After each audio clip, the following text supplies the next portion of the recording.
friends. So today we are talking about ferns, and the ferns we have here are the Boston fern, Macho ferns, and Kimberly Queen ferns. And I want to tell you kind of the difference, the light requirements, how to take care of them. I lied. We do have asparagus ferns and foxtail ferns as well. So we will go over all of those. We try to pick the most low maintenance ones that aren't so finicky or require so much maintenance or attention. These you really just have to water and give it fertilizer every now and then, and you are good to go. But let's roll into what we have and my favorite ones and how to take care of them. Okay, so the first one I have here is called a Boston fern, and this is probably the most common fern that you see. It requires shade. It could probably take some morning sun, but not a ton. So if you have an east-facing home and you get, dappled morning sun, I think you're going to be okay. If it gets a little bit of sun, sometimes I try to rotate that so you don't have one side that's getting sun all the time. So if you rotate them, every few weeks, that would be okay. And to water these, so we do have the company Maine that makes planters, self-watering containers. Last year they came out with a hanging basket, and we carry those, and I couldn't recommend them enough for ferns because it's a no-brainer. You put them in there, you fill up the water reservoir maybe once a week, especially if it's in the shade, and you are good to go. Ferns love to be in water. So I always but I tell my customers to take them down, to not just water from the top, which is what you can do, and that's totally fine. You're still watering them. But every once in a while, set them down in a bucket of water and just let them soak for a while. Let them soak up all that water and to fertilize them. The more you're watering these, the more nutrients they're losing. So you want to water or fertilize those. I fertilize whenever I have ferns. I'll fertilize the same as I do everything else once a week, but that's not necessary. Good fertilizers for a Boston fern. You can use the fish fertilizer. That one is a really good one. It does stink a little bit. Or you can use like a good, I just use the Proven Winners fertilizer like I do for everything else. I typically don't switch it out too much.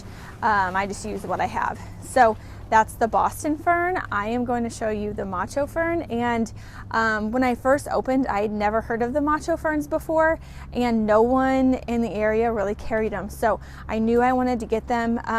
A good friend of ours, a family member, she had them, and she was like, "Can you get these in?" And I got them, and I sell out of them every year, and they are amazing. So let's take a look at those. Hey, here she is. She's pretty. She doesn't look like much, in this container, and it's really hard to sell you. I mean, she's really pretty like this, but you should see this thing grow. I mean, I'm telling you, this thing is Macho for a reason. It is so big, so pretty. And last year, I'm going to show you a picture of a customer of mine. I had it with some dragon wing begonias. She had like a 20 by 20 container, and we put one of these in with some dragon wing begonias, and it was incredible. It was so good.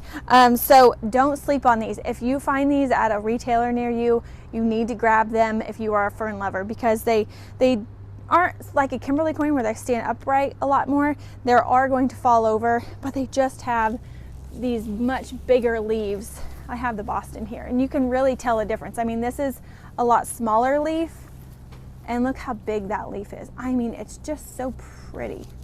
I love this. So if you see this in a container and it doesn't like grab your attention, I can promise you that this Macho fern will become one of your favorite ones. So add that one to your list if you have another shaded spot, but you don't necessarily want to do like a regular Boston fern. These are really, really great for in containers. I don't see them much in hanging baskets normally. Normally the Boston ferns are what I tell people to get if you have, a shaded porch or something. But the Macho ferns are really great in your containers. And they're very, very low maintenance. Again, watering, fertilizing like you would anything else.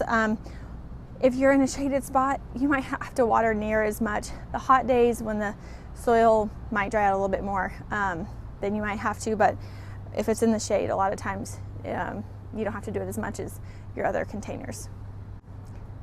So that being said, let's roll on to the Kimberly Queen fern, and all my ferns over here. That's why I keep looking over here.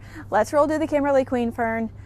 She's the queen for a reason. I get these in every year. I know I said I sell out the Machos. I order probably 15 of them. So not a ton of the Machos, and they're always gone. But the Kimberly Queens, I order close to 100 of them in various sizes. And while we are very small in garden center, so and we like to keep things, you know, exclusive. When it's gone, it's gone. So we don't have an overabundance, but 100 for us is a ton of ferns. So let's check out this Kimberly Queen fern. She is a queen for a reason because she's amazing. So let's go check her out.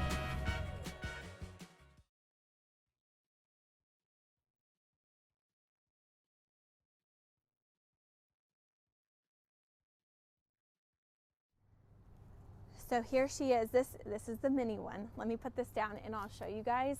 This is the 12-inch pot, and we do have 14-inch ones too, so that's even bigger than this one. So these are beautiful, and I'm gonna hold this little guy because that one's really heavy. Okay, so these, as you could see, it does stand upright more. These are amazing because they can be in the sun all day long. I had them in some urns last year. At home it's 2 years ago, and I had the fern in the middle. It was in full sun all day. The fronds do not burn. They take the sun. I do water them a lot. They do like a good drink of water all the time, and fertilizer, and these things just do so well. You'll be so hooked. So I just love them because you could put them in the sun, and I'm a big fern lover, and it's hard to find things that do really well in the sun that give you that good foliage look. So if you love the ferns and you want something that you can put out in the sun, this is what you need. Like I said, I can't keep these in stock. I have close to 100. Our opening day is the 18th. I can guarantee you these are gone by May 1.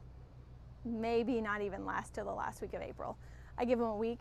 Maybe I use them a lot in containers, so I do hold some back for people for their homes. So what's here is here. There's not much else coming for those. So one other thing, or two other ones that I'm going to show you are the Foxtail fern and Asparagus fern. They're pretty similar in look. They just give you really good other different textures. So let's check those out. And I'm walking through the greenhouse. This is full of our tropicals, and it's just puts me in the mood for a good container planting. Our containers come, or not containers, all our flowers from Proven Winners come in 1 week from today, hopefully next Tuesday. So yeah, I'm really excited about that. And opening day, like I said, is the 18th, so we'll be able to rock and roll, and it will feel like spring. Like I said, we're not here to talk about that though. We're here to talk about these asparagus ferns and some foxtail ferns. Okay, so here is your foxtail fern. They look like a tail. And then here's your asparagus fern, and it's just more fluffy, but both are really good for shaded spaces. The foxtail fern, I put in some of my sun containers, and it does just fine. It gives really awesome texture. I like to put these with sun patience around it, and then some ivy or something like that.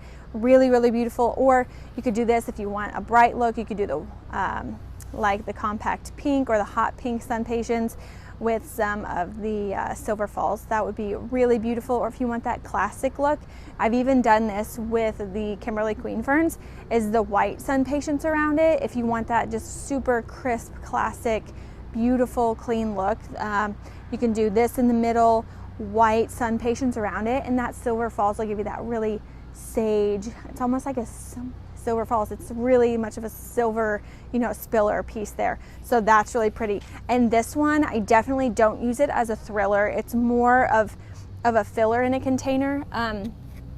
This is really great. I put it, maybe do your fill, or you can do your thriller here, put this in the center, and then do your color around it, and this will kind of spread out throughout your containers.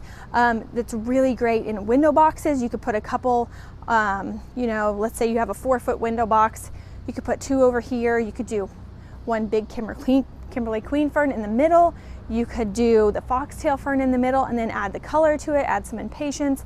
That would be so pretty. So lots of different options you can do with these. I feel like sometimes people look at this and they're like, you know, what am I supposed to do with that? Thankfully at Potted Charm, we love to help you. And if you don't have a garden center that is willing to just like be your advocate and tell you what to put in your containers and do it for you, if they're just him-hawing around trying to get through their day, maybe you need to find a new garden center. Or just, you know, you can always message me too, and I can give you all kinds of different ideas and stuff like that. But yeah, they should be your biggest advocate because they know what they're talking about and they should love what they do. And you can tell when you go to garden centers and they just really love what they do. But I digress.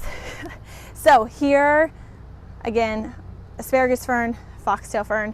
If you have, you know, some more shady spaces, these are really great added texture. This is not a fern, but it's become one of my favorite pieces for the shade containers. It's just it's called variegated ginger. And I put this, I think I've done this with a Kimberly Queen fern before, and then like a pink double impatient, a Rocapoco coral impatiens before, and it's very beautiful. Again, one of those things where you see it, like you can see it on the rack here, and you're like, I don't really know what to do with that. Just ask somebody, how do I use this in a container? What do I do with that? I really like the way it looks, but I don't know what to do with it. I don't know how to take care of it. So be proactive. Ask questions at your garden center. You can message me and I can help you out. I've also done, last year was the first year I did it, but I did a virtual consultation. So they just sent me pictures of their spaces, and you know, rates just vary depending on how many containers you have. From 2, this one had, I don't even remember how many they had, like 15 containers, front door containers, back tropical containers. And I found the nearest garden center that sold proven winners because I'm a big advocate for proven winners. Their quality is unmatched. And yeah, we just picked out things that would work for them. So if that's something you're interested, if you have a ton of containers and you don't want to plan out, let me know and we can do that. But yeah, that's my soapbox on that. But I hope that you learned some things today about ferns and what you can put in shaded containers, and that there is a fern for sun, and that's called the Kimberly Queen fern. And she's wonderful, right? So on the next episode, I think I'm going to go over like all the tropicals that I have. So palms, which palms can go in the sun and which ones need to be in the shade and things like that. So stay tuned and we will see you guys later.